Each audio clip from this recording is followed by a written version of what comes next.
indeed ya mukulu oyo gwaita Sweet Kid omukulu oyo olunaku olwajjo yabadde alaunchinga woti restaurant ye bagiyita Pillawo House eri awumude abadde abuze ebbanga era ndooza ebbanga lya myaka nga 10 abadde tali mu ndongo omukulu gwe bayita Sweet Kid era yasobodde okuba ate nga olunaku lwajjo yasobodde okuba ate nga ategeeza bannamawulire ku woteri ye gye bayita Pillawo House awo no yegasse ku bayimbi ab'enjawulo abadde balina zi woteri mu Makindye okuli Misa Semakula Haruna Mubiru omukulu bamuyita Baby Rich n'abayimbi abalala bangi nnyo abasobodde okuba tebakoze woteri mu bitundu by'e Makindye n'abalala bitundu eby'enjawulo omukulu ono naye asobodde okuba ate nga agasseeko Sweet Kid agasseeko woteri gyasobodde okuba ate nga akoledde abawagizi abadde bamunoonya ebbanga n'ebbanga abadde mu bizinesi nga zamumalawo era we yasobodde okuba ate nga ategereza abawagizi be nti omukulu ono endongo yagiwumulira ddala mpozi nga akubira mukwano gwe yekka gwayinza okuba ate nga ayimbiramu tugeze nga alina omukolo naye ng'ebyokuyimba serious business okuyimba agambye eddamu byakuba ate nga akakkalabya mirimu akadde kanaddamu azze mu kiyungu gyagenda okuba ate nga abafumbira bagiyita Pillawo House emakindi awo ng'oyambuka ojja kuba ate nga ogiraba woteri ya mulembe nnyo bwasobodde okuba ate nga ategeeza waliwo woteri waliwo ne baala ye gye bayita Sweet Life Bar waliwo ne studio gye bayita D Records waliwo era omukulu n'ayina ne disco bagita Sweet Events ayina events company epangisa obutebe biki disco byonna omukulu nasobodde okuba ate nga agasseeko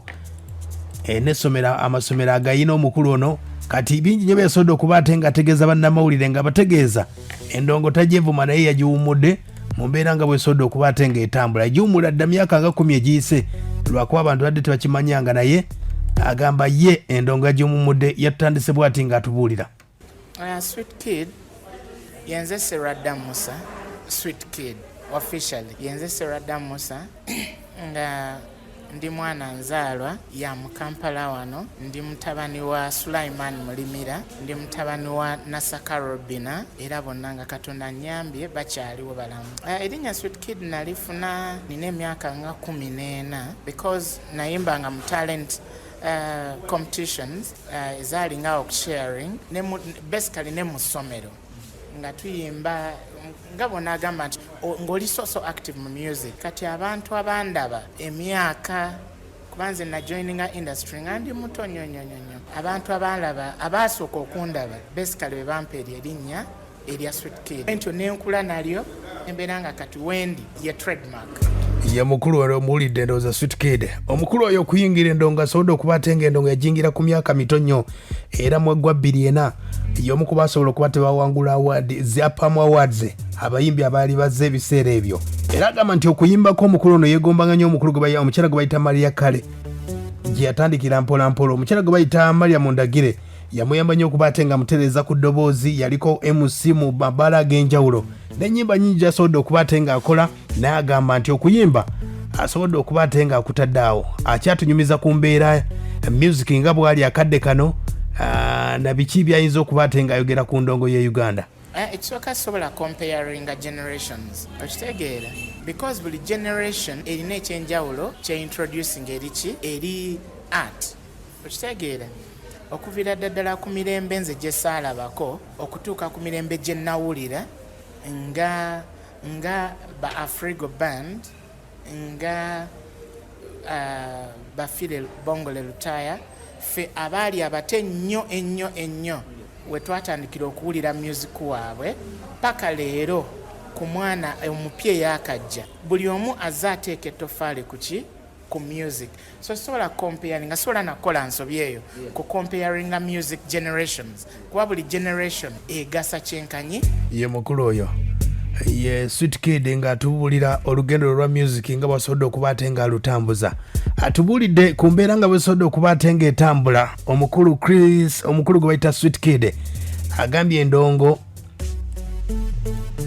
endongo yagiwummuza wulira bwagamba nedda buli muntu alina endowooza ye naye nze ndowooza bwe ntyo I'm telling you nze nasaavinga bwe gaba magye nakuba emmundu otegeera nagikuba nengiwummuza kakati essaawa eno njagala kulaba omanyi olaba nze ndaba outside waliyo sente nyingi tusobola okukola sente nyingi nga tuzikola kati erinnya lyange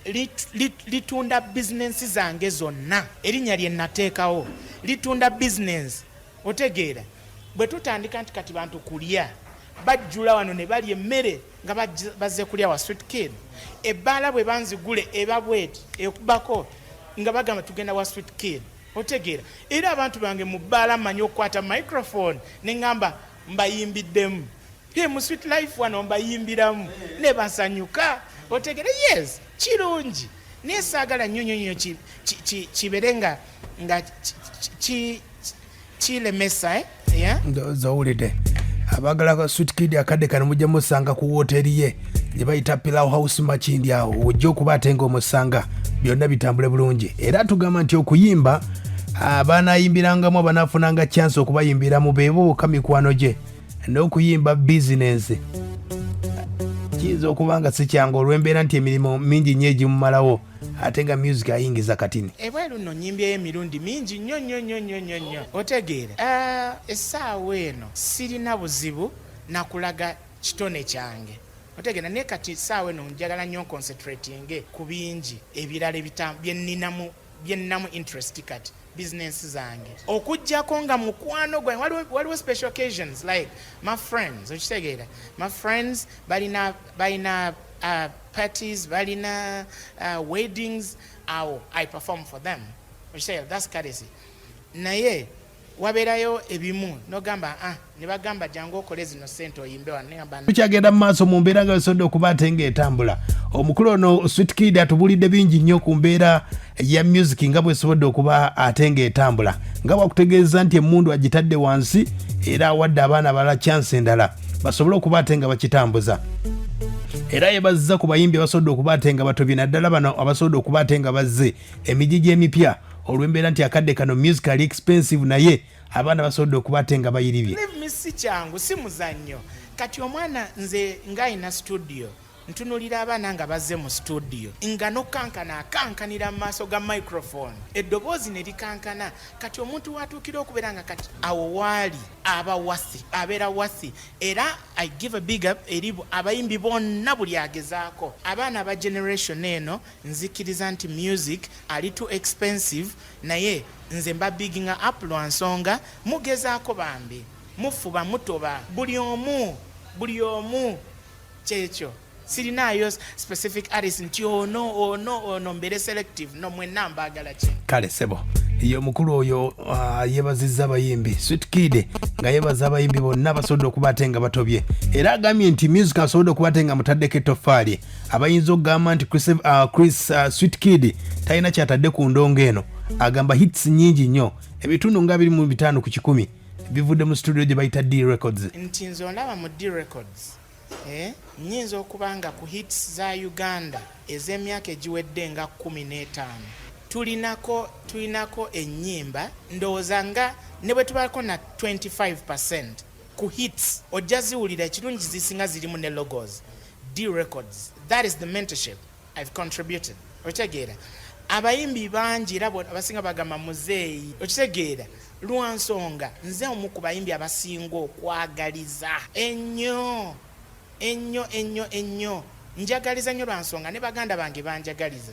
otegeera babebe banjagaliza ba Bobby bakamiiri bonna banjagaliza ba Juliana baanize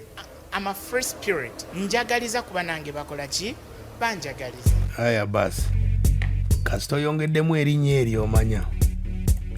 awo nno ojja kikuba omukulu Sweet Kid wuno atugamba nti byonna byafunye mu ndongo abifunye mu music naye era yebaza abawagizi abamuwagidde kyennina okuviira ddala kangambe nti kubanze bwe namala